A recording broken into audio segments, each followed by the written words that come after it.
Many Northwestern students have noticed a new trend of self-segregation occurring on campus.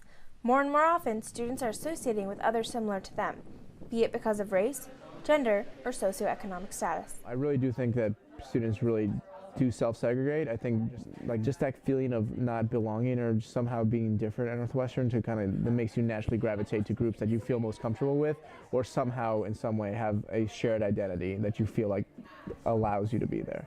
Noticing this trend, students are now making an effort to meet people outside of their usual groups. I hate it when people are always like, oh yeah, like Indian people stick together, or like Korean people stick together. So I consciously have tried to make friends from different backgrounds, and like I said, not just ethnic backgrounds, but like different aspects of diversity.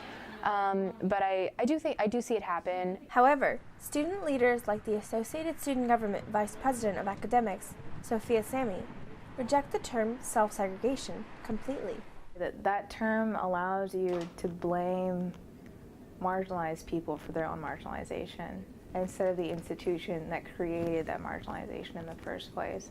So rather than saying Northwestern didn't come up with positive conduits to create the common culture into a space where these people could feel comfortable, you now put the blame on the individual.